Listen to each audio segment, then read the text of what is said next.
There's something about a house sitting empty that people just accept. No lights on at night. No cars in the driveway. Maybe a package sits too long by the door, maybe the yard looks a little off. But in neighborhoods where people come and go, it doesn't really raise alarms.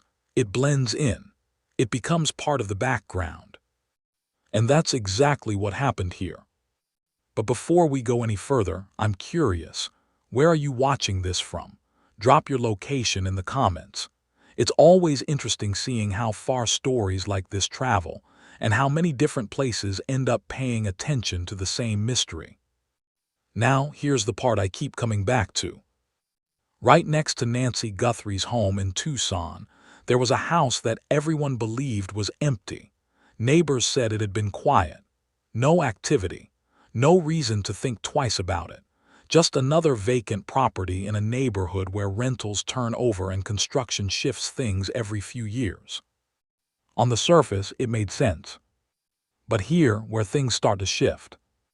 Because weeks later, after the FBI had already canvassed the area, after agents had knocked on doors, after this case had already pulled in national attention, that same empty house suddenly became a point of interest. Not publicly, not with a big announcement, just questions. Specific ones. Investigators weren't asking, did anything unusual happen? They were asking about that house, who lived there, when they left, what neighbors noticed around that time. And that's not the kind of question you ask randomly. Look, I've followed enough investigations to know that when authorities start narrowing in on one property, it usually means something triggered it. A tip, a pattern, a detail that didn't quite fit anywhere else. But here's the thing that makes this case different. The house wasn't just vacant. There are growing indications. It may not have been empty at all. And I'll be honest, that changes everything. Because an empty house is nothing. It's background noise. But a house that looks empty while someone is actually using it, that's something else entirely. That's intention. Anyway, let's slow this down for a second and look at what's actually been confirmed. On March 17, 2026, about 45 days after Nancy disappeared, investigative reporter Brian and Tin revealed that the FBI had returned to the Catalina Foothills neighborhood. Not for a routine sweep. Not to repeat what they had already done. But because they had new questions. And those questions were focused, targeted, the kind that suggests the investigation isn't just gathering information anymore, it's refining it. Specifically, agents were asking neighbors about a property that had been vacated shortly before Nancy disappeared. Now pay attention to that wording. They weren't saying the house was connected to the crime. They weren't confirming anything like that. What they were doing was trying to understand who had been there and when they left. Those are two very different things. But they matter. Because once you start tying people to timelines, who was present, who wasn't, who left right before something happened, you're no longer looking at a general situation. You're starting to map movement. And movement, in cases like this, tells a story. But it doesn't stop there. At the same time, the FBI was also asking something else that didn't get nearly as much attention, but probably should have. They were asking for names. Not just were there workers in the area, not just was there construction nearby. They wanted specific names of contractors and construction workers who had been active in that neighborhood in the days and weeks leading up to Nancy's disappearance. Names tied to projects. Projects tied to dates. And dates tied to proximity. That level of detail doesn't come from curiosity. It comes from direction. It suggests investigators are no longer casting a wide net. They're narrowing in on people who had a legitimate reason to be there. And that word, legitimate, is important. Because if someone belonged in that neighborhood, even temporarily, they wouldn't stand out. A contractor, a landscaper, someone moving between properties, they'd blend in naturally. No one questions why they're there. No one looks twice. And I keep thinking about how powerful that kind of cover really is. Because if you can be present without being noticed, you don't need to hide. You just need to look like you belong. Now layer that idea over the empty house. A property that draws no attention. A space that isn't being actively monitored. A place where someone could come and go without raising suspicion. I mean, I'm still trying to wrap my head around how those two things line up. Was it coincidence? Or was it something more deliberate? Because when you step back and look at it, the pattern starts to feel a little too clean. An elderly woman living alone, a predictable routine, a nearby house that quietly empties out at just the right time, and an investigation that, weeks later, circles back to both. Nothing about that screams random. It suggests observation. It suggests patience. And maybe, just maybe, it suggests planning. Now, before we move further into what might have happened inside that house, if you're following this breakdown and you want more deep dives like this, go ahead and like the video and subscribe. It helps keep this kind of content going, and trust me, this case has layers. Because once you start looking at what experts say about properties like this, the idea of an empty house becomes a lot harder to believe. And the next part, it starts with the people who noticed something was off long before the FBI ever knocked on their doors. You know how every neighborhood has that one person who just notices things? Not in an intrusive way, more like a quiet awareness. They know which cars belong, which lights usually turn on at night, which houses feel lived in and which ones don't. It's not surveillance, it's familiarity built over time. And in this case, that kind of awareness might matter more than anything else.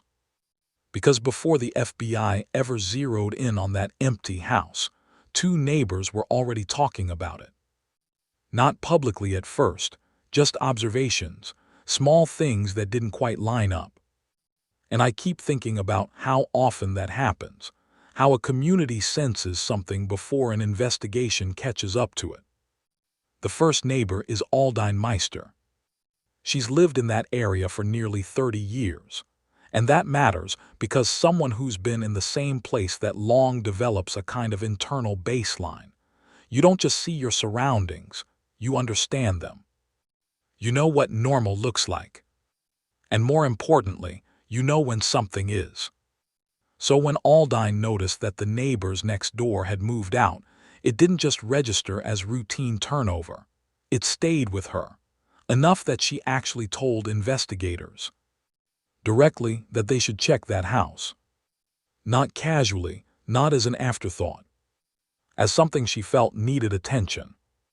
And I'm still trying to figure out what exactly triggered that instinct. Because people move out of rentals all the time. It's not unusual. It shouldn't stand out. But for her it did. And then there's the second detail she shared, the one that's harder to ignore. She reported seeing a man in the neighborhood about 2 to 3 weeks before Nancy disappeared. Someone she didn't recognize. Someone who didn't fit. Now that phrase, didn't fit, it sounds vague at first. But when it comes from someone who spent decades in the same environment, it carries weight. She couldn't clearly see his face, but she noticed enough. The way he moved. The fact that he wasn't familiar. The hat he wore.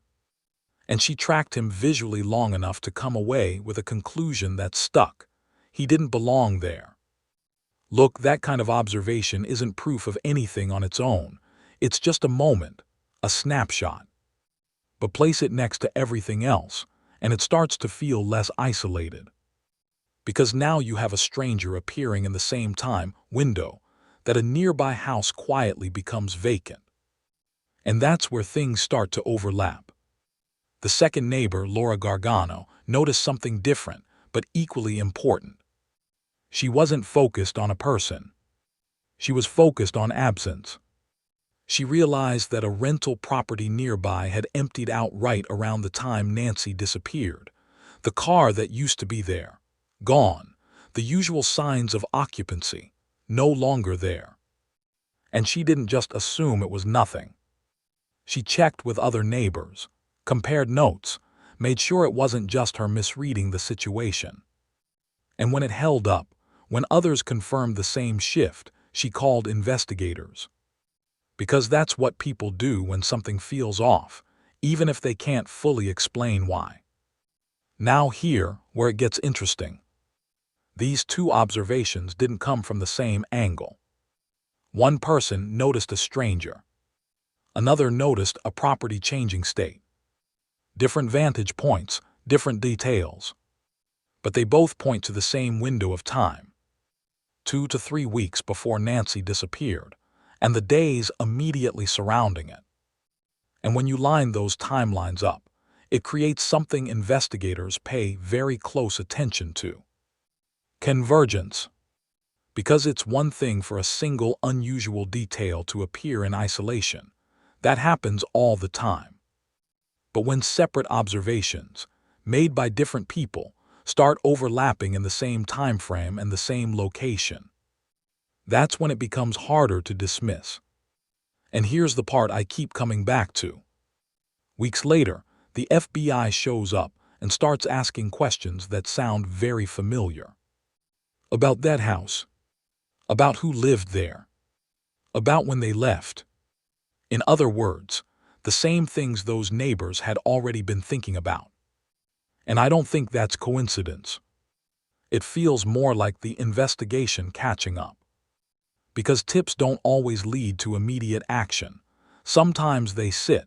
They get filtered, compared, cross-referenced with other information. And then when something clicks, when a pattern starts to form, they come back. With better questions. More focused ones. And that's exactly what this looks like. Now, let's take a step back for a second. If you're an investigator looking at this situation, what do you see? You see a potential, unknown individual in the area before the incident.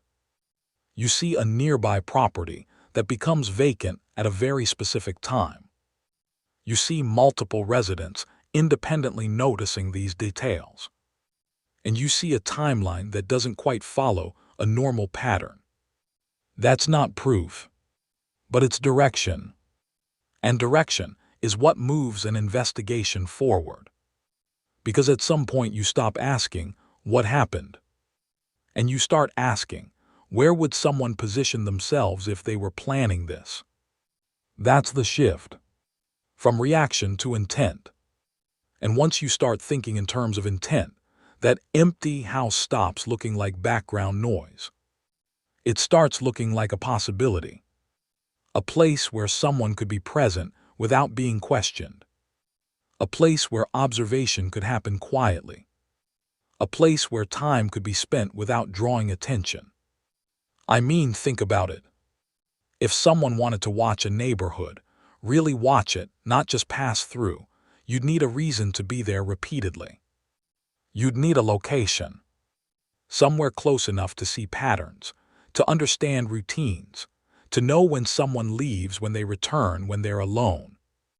And I'm still trying to figure out if that's what we're looking at here, or if it just happens to line up that way.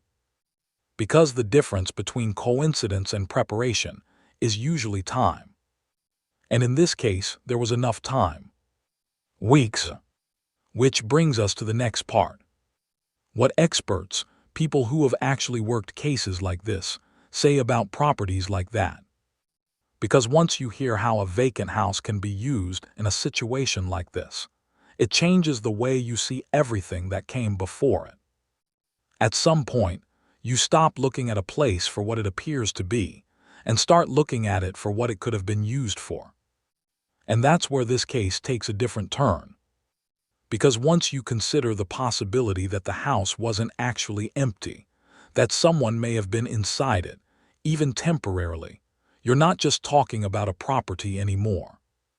You're talking about a position, a vantage point, a way to be present without being questioned. There's a former SWAT commander, Bob Kryjar, who spent decades working in that exact region, not just passing through it, understanding how people move, how operations are planned, how environments get used. And when he looked at a situation like this, he didn't describe it as unusual. He described it as practical. A vacant house, in his words, could serve as a kind of base, a place where someone could come and go at different times without raising suspicion, a place that gives you a reason to be there, even if that reason isn't real. And I keep thinking about how simple that sounds. Because it is. If a house appears empty, nobody watches it closely. No one expects activity. No one questions movement. Vacancy becomes camouflage. And inside that kind of space, time works differently. You're not rushed. You're not exposed. You can sit, observe, wait. You can learn the rhythm of a street without ever stepping into it directly. And that brings us to the part that's harder to ignore. Timing. Because if someone was using that house, even briefly, it wouldn't be about a single moment. It would be about patterns. When does Nancy leave in the morning? When do the lights go off at night? When is the house quiet? When is she alone? Those aren't things you figure out in passing. You don't learn that from driving by once or twice. That takes repetition, presence, and a place to return to. Now here, where I catch myself thinking, okay, but even if that's true, what would actually be left behind? Because people assume that if someone leaves a place, especially in a hurry, they take everything with them. But that's not really how it works. The reality is, just being in a space leaves a trace. Not in a dramatic way, not something you'd notice walking through casually, but on a level investigators are trained to look for. It's everywhere. Think about it. Every time someone touches a surface, they leave behind skin cells. Every time they sit in a chair, stand near a window, open a door, it adds up. You don't need a violent event for that to happen. You just need time. And if someone spent days, maybe even weeks, inside that house, then the space itself becomes a kind of record. Not a visible one, but a physical one. There's also the matter of how a room is used. Furniture doesn't just move randomly. If something is positioned in a certain way, angled toward a window, shifted for a better line of sight, that usually tells you something about how the space was being used. Not definitively, but enough to ask questions. And then there's the possibility that's a little more technical, but worth thinking about. Surveillance. Now, to be clear, there's no public confirmation that anything like this was found. None. But experts point out that a location like that, a quiet, unoccupied house, would make it easier to set something up without drawing attention. A camera, a recording device, something small, easily placed, easily removed. And even if it's removed, that doesn't always mean it disappears completely. Because installing something leaves its own kind of trace. Small mounting points, adhesive residue, subtle changes to surfaces that don't quite match the rest of the room. It's the kind of detail you'd never notice unless you were specifically looking for it. Which, of course, investigators are. And this is where the role of the FBI becomes important. Not just as investigators, but as specialists. Their evidence response teams aren't walking into a property to take a quick look around. They're trained to process spaces like this methodically. Every room, every surface, every possible category of evidence. Biological, physical, even digital. Because yes, there's also the digital side of this. If that house had an active internet connection, anything connecting to it, phones, devices, could leave behind a record. Not something visible, but something stored, logged. The same goes for cell activity in the area. Devices don't just exist quietly, they interact with networks. They leave timestamps. And when you start aligning those timestamps with key dates, When someone was seen in the neighborhood, when certain events may have happened, you begin to build something else. A pattern. Now, I'm still trying to figure out how much of that applies here. Because, and this is important, we don't know what the FBI found inside that house. They haven't said. And they usually don't, not while an investigation is active. But what we do know is that they went back. They asked specific questions. They focused on that property in a way that suggests it matters. And in investigations like this, focus is never random. It's earned. So maybe the real question isn't just what was inside that house. Maybe it's this. If someone had the time, the access, and the position to watch without being seen, what exactly did they learn before anything even happened? Before we close this out, if you've been following along and thinking through this with me, go ahead and like the video and subscribe.